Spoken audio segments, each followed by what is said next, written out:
My 4-year-old nephew slapped me across the face and said, "Mommy says you deserve it because you're a brokey." My mom revealed my darkest secret to make everyone laugh. I revealed hers to make everyone leave. My mom, Gina, always thought she was the funniest person in every room. She'd been doing stand-up comedy at open mics for years, never getting past 5-minute sets at dive bars, but she called herself a professional comedian. Her whole personality was making people laugh, even if it meant throwing anyone under the bus for a punchline. Growing up, every embarrassing thing I did became material for her act. When I wet the bed at 7, she told it at my birthday party like it was hilarious. When I got my first period and bled through my pants at school, she made it her closing bit for months. But the worst thing she ever did happened at my engagement party. I'd been with my fiancé Luke for 4 years, and we finally decided to get married. The engagement party was at Luke's parents' country club with all his family, his dad's business partners, and everyone important in his life. Gina showed up already drunk, wearing this sequined dress like she was accepting an award. She kept interrupting conversations to tell jokes that weren't landing. People smiled politely but were obviously uncomfortable. Halfway through dinner, Gina clinked her glass for a speech nobody asked her to give. She started talking about how proud she was that I'd found someone willing to marry me despite everything. Then she said she had a funny story about why she never thought this day would come. She told everyone about when I was 19 and had a mental breakdown. Not just mentioned it, but performed it like a comedy routine. She mimicked me crying, acted out me begging her to help me, did an impression of me saying I wanted to die. She told them about finding me with pills, rushing me to the hospital, the 72-hour hold. She made sound effects of the heart monitor. She actually got on the floor to show how I'd collapsed. People weren't laughing. Luke's mom had tears in her eyes. His father looked sick. My future brother-in-law walked out. But Gina kept going, saying the funniest part was when I told the psychiatrist I felt worthless. And he said, "Well, at least you're self-aware." She laughed at her own joke while 200 people sat in horrified silence. Luke didn't know any of this. I'd been planning to tell him eventually, but not like this. Not as entertainment for his entire family. His grandmother was clutching her pearls. His business partners were exchanging looks. Gina finally noticed nobody was laughing and said tough crowd before sitting down like she'd killed it. Luke's family left immediately. Half of them haven't spoken to me since. They think I'm unstable or that it runs in the family after seeing Gina. Luke almost called off the engagement. It took months of couples therapy for him to trust that I was okay, that it was a one-time crisis years ago. Gina never apologized. Said I was too sensitive and comedy comes from truth. She actually used the engagement party story in her next set, talking about how rich people have no sense of humor. She told me I should be grateful she made me memorable. The wedding was in 3 months. Gina assumed she'd be giving a speech, already working on material. She kept asking for embarrassing stories about Luke to make it balanced. She bought a white sequined dress that looked like a wedding gown, said she needed to stand out in photos. I told her she wasn't giving a speech.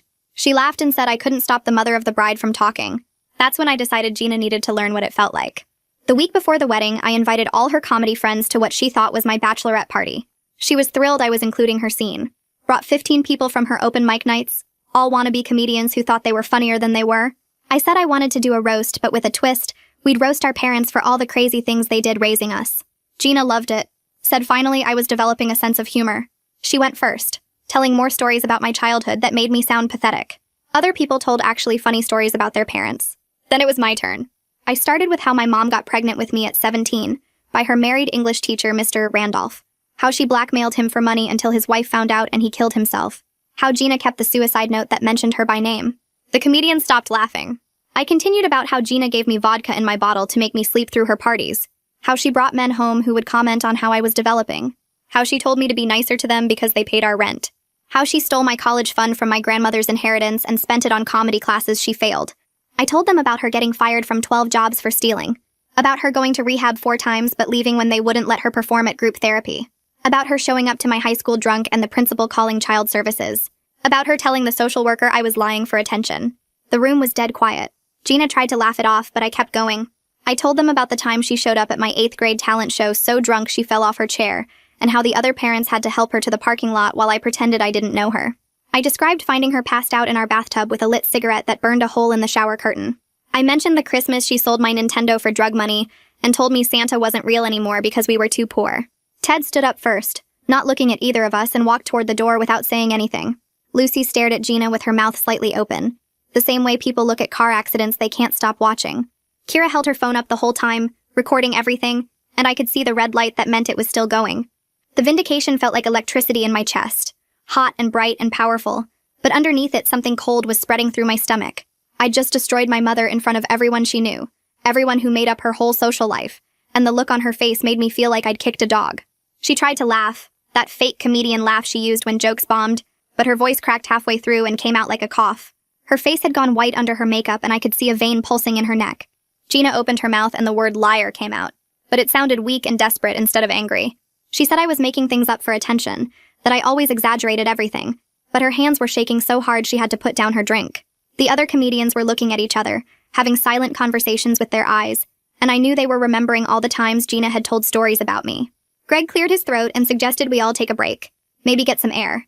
His voice too loud in the quiet room. People started moving toward the door in this awkward shuffle, not talking, just the sound of chairs scraping and feet on the floor. Within 2 minutes, the room emptied until it was just me and Gina sitting across from each other at a table covered in empty glasses and wadded-up napkins. She looked at me with an expression I'd never seen on her face before, something that looked like actual fear instead of her usual confidence. She asked why I would do this to her, and her voice was small and old. I told her she did this to herself when she turned my suicide attempt into a comedy routine at my engagement party, in front of 200 people. The words came out flat and hard, and I watched her face crumple like paper. She started crying, but not the dramatic way she usually cried when she wanted something. This was different, uglier, with her makeup running in black streaks down her cheeks. She said I'd ruined her reputation in the comedy community, that these people were her only friends, that I'd taken away the one thing that made her feel like she mattered. I stood up while she was still talking and grabbed my jacket off the back of the chair. She kept saying my name, asking me to wait, to let her explain, but I walked out and left her sitting there alone. The hallway outside the private room felt too bright and too quiet, and I could still hear her crying through the door. I didn't feel as good about what I'd done as I thought I would. I just felt tired and mean, and like I'd swallowed something sharp. Luke called me 3 times that night, but I let it go to voicemail because I didn't know how to explain what I'd just done. I sat on my couch staring at my phone lighting up with his name, feeling my stomach twist tighter each time. When I finally listened to the messages the next morning, his voice sounded worried and confused, asking if I was okay and saying Gina had called him crying about me attacking her in public. The third message said his mom was asking questions and he didn't know what to tell her. I felt rage flood back into my chest because of course Gina had already called him. Of course she was spinning this to make herself the victim, just like she always did with everything. She'd probably told him I was cruel and unstable, that I'd humiliated her for no reason, that she was just trying to be a good mother. I threw my phone across the room and it hit the wall hard enough to leave a mark in the paint. I met Luke for coffee the next afternoon at the place near his office, arriving early and ordering something I didn't drink. He came in looking tired, with dark circles under his eyes like he hadn't slept much. We sat down at a corner table and I told him everything that happened at the fake bachelorette party before Gina could twist it any further.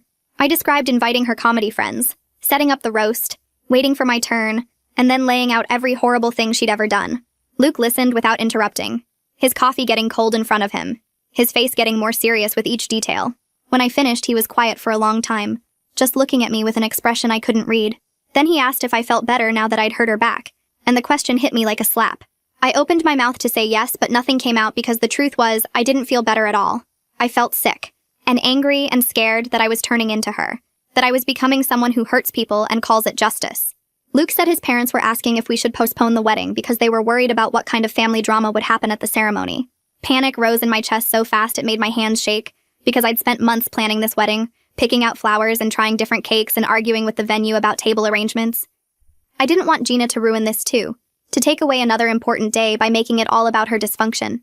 He told me his mother specifically said she couldn't handle another public spectacle like the engagement party, that she was still getting questions from relatives about what they'd witnessed. His dad thought maybe we should wait until things settled down, until my family situation was more stable. The word stable made me want to scream because my family had never been stable, would never be stable, and if we waited for that, we'd never get married at all.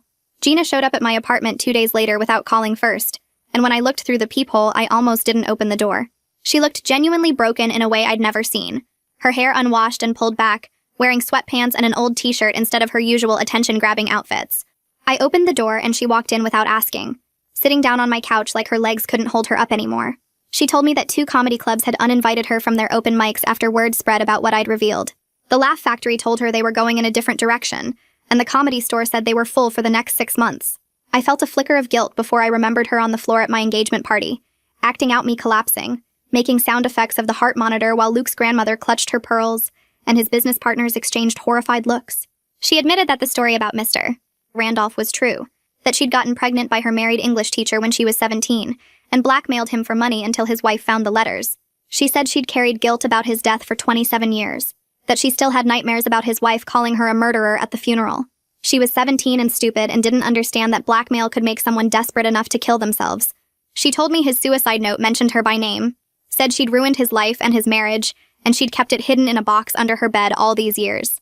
I sat there shocked because Gina never admitted to anything, never took responsibility, never showed real remorse that wasn't just manipulation to get what she wanted. I didn't know if this was real honesty or just another performance, another way to make herself the victim of her own choices. Luke's parents invited both of us to dinner at their house to clear the air before the wedding, and I knew this was some kind of test. Gina promised she'd behave and apologize properly, that she understood how serious this was, but I didn't trust her to get through one meal without making everything about her somehow. Luke told me this dinner was important to his family, that his mother was really struggling with whether she could support our marriage given everything that had happened. I agreed to go because I didn't have a choice, but I spent the whole drive over feeling like I was going to throw up. Gina met me there, arriving in her beat-up car and wearing a plain black dress that looked like she was going to a funeral. We walked up to the house together without talking, and I could feel her shaking next to me. The dinner started awkward and got worse from there, with Luke's mother being coldly polite in that way rich people are when they hate you but have manners. His father barely spoke, just passed dishes and cut his food with precise movements that felt angry. Gina launched into an apology that started okay, but somehow turned into excuses about her difficult childhood and struggling as a single mother and never having any support. Luke's mother let her talk for maybe 2 minutes before cutting her off mid-sentence, saying that many people have hard lives without exploiting their children's trauma for attention and entertainment. The words hung in the air like smoke, and Gina's face went red and then white. Luke's father set down his fork and said he wanted to know if Gina planned to use his son's wedding as material too, if she'd already started working on jokes about their family. Requested Reds is on Spotify now. Check out link in the description or comments. The question was so direct and brutal that even I felt defensive of Gina for a second, before remembering that he was right to ask. Gina's mouth opened and closed, but nothing came out at first, and I watched her chest rise and fall in quick, shallow movements, like she couldn't get enough air. She grabbed the edge of the table with both hands, her knuckles turning white, and when she finally spoke, her voice came out small and broken in a way I'd never heard before. She said yes, she'd been a terrible mother, that she knew it even when she was doing it, but she couldn't stop herself because making people laugh was the only time she felt like she mattered at all. Luke's father leaned back in his chair and asked if she planned to use his son's wedding as material too, if she was already writing jokes about this dinner in her head right now. The question sat there in the middle of the table like a knife, and everyone looked at Gina waiting for her answer. She shook her head and tears started running down her face, actual real tears without the dramatic sobbing she usually did for effect. She promised she wouldn't give a speech at the wedding or make any jokes about our family, that she understood she'd already done enough damage. Luke's mother set down her wine glass with a sharp click and said that wasn't enough, that Gina needed to understand she was on thin ice with their entire family, and one more incident would mean she'd never be welcome around them again. I felt something weird twist in my chest, almost like I wanted to defend Gina even though she deserved everything they were saying to her. The words came out before I could stop them, that she was still my mother and she'd be at the wedding, and everyone turned to look at me with surprise on their faces, including Luke. His mother's eyebrows went up and his father frowned, and I could tell they thought I was making a mistake, but I couldn't take the words back now. Luke drove me home after dinner without saying much, just the sound of the car engine and the radio playing something low that I couldn't focus on. We pulled into my apartment parking lot and he turned off the car but didn't move to get out, just sat there staring at the steering wheel. He asked me if I actually wanted Gina at the wedding or if I was just doing this because I felt like I had to. I opened my mouth to answer but realized I didn't know what to say because I'd spent so long being angry at her that I hadn't thought about what I actually wanted. He turned to look at me and said it was okay to uninvite her if that's what I needed to feel safe on our wedding day, that his family would understand and support whatever choice I made. I told him I needed time to think about it and he nodded, kissed me on the forehead and said he'd call me tomorrow. I went inside and lay on my couch staring at the ceiling for hours, playing the dinner over and over in my head and trying to figure out what I felt underneath all the anger. 2 days passed where I barely left my apartment, just ordered food and sat with my phone in my hand staring at Gina's contact information.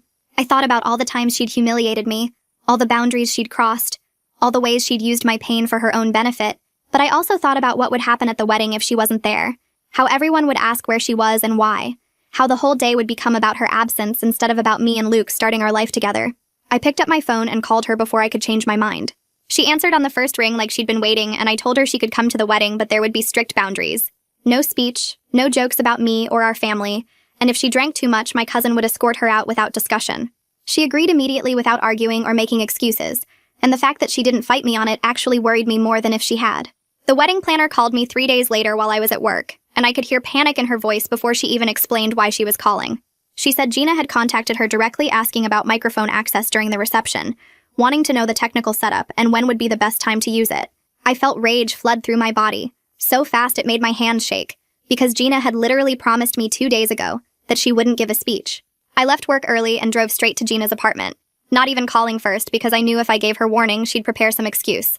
She opened the door in sweatpants with her hair a mess, and I pushed past her into the living room. When I confronted her about calling the wedding planner, she put her hands up and said she just wanted to sing a song for us, that it wasn't a speech, it was a musical tribute.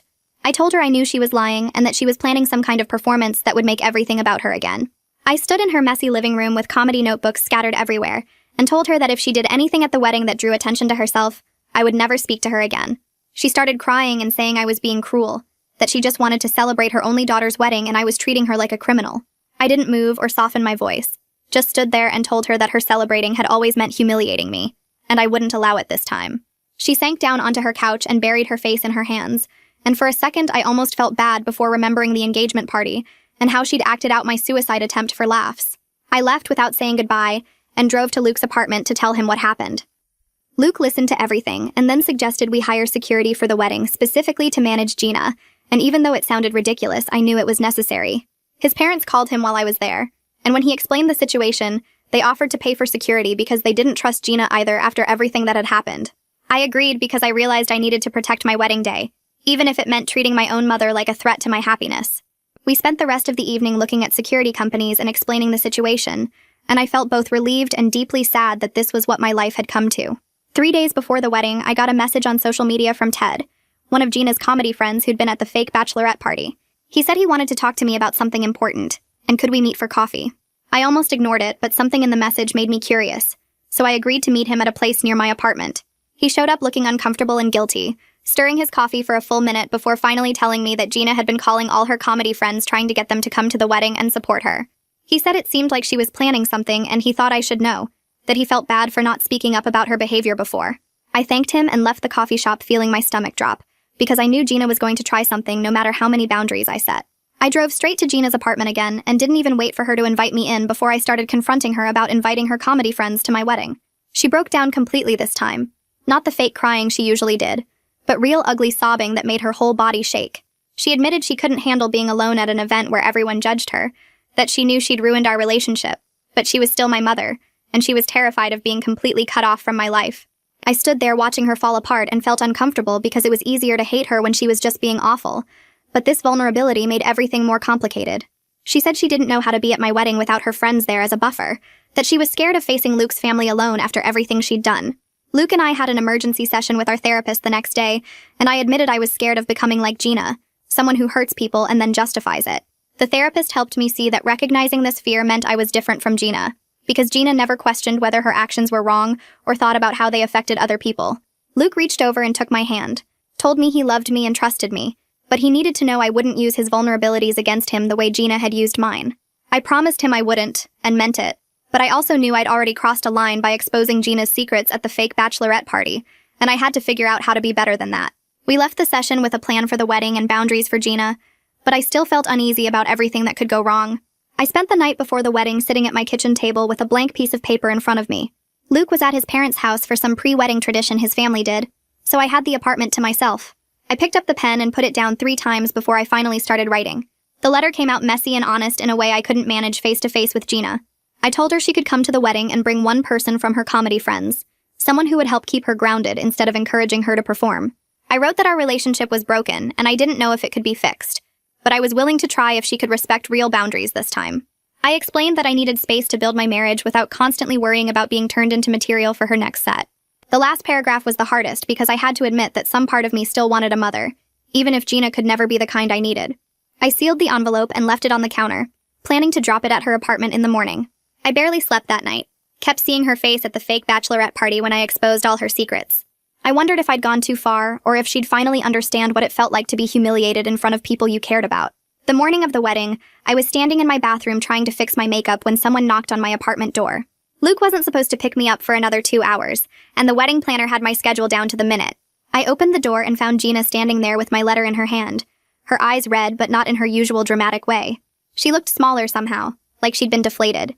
She asked if she could come in, and I almost said no, but I stepped aside and let her walk past me into the living room.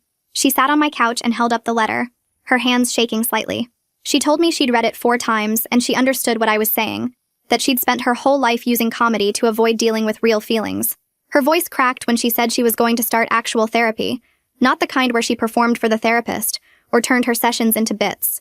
She said she didn't expect me to forgive her or trust her, but she wanted to try to be better, even if it was too late for us to have a normal mother-daughter relationship.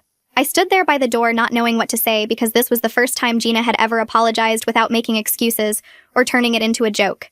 She wiped her eyes with the back of her hand and said she was proud of me for setting boundaries, that she wished someone had taught her how to do that when she was young. I told her she needed to leave so I could finish getting ready, and she nodded and walked to the door.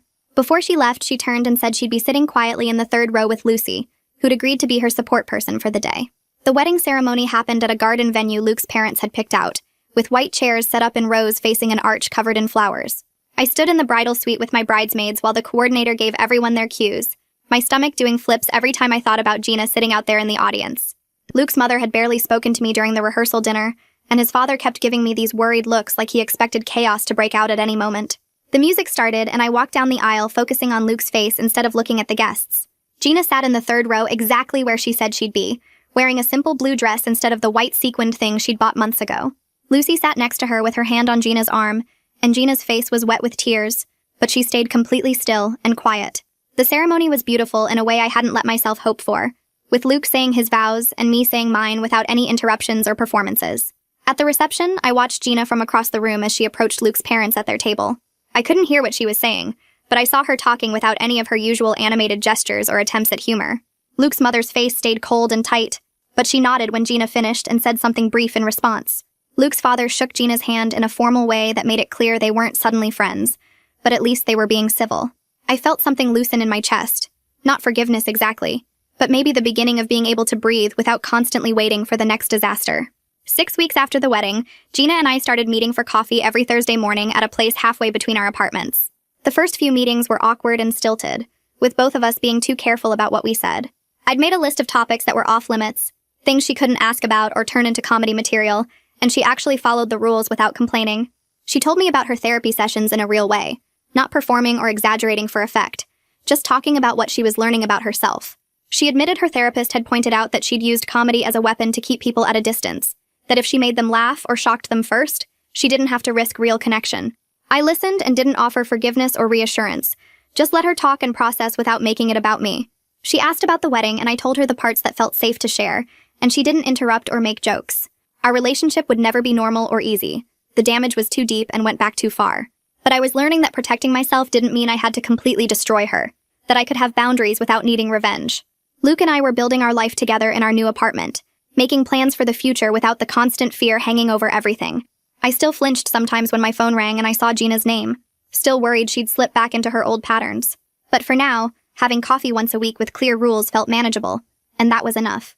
I was finally free from waking up every day wondering when I'd become her next punchline, and that freedom was worth more than any apology she could give me. All right, that's the story. I'm really glad you stuck around because this stuff feels better when it's shared. Hope you leave this one feeling a little lighter.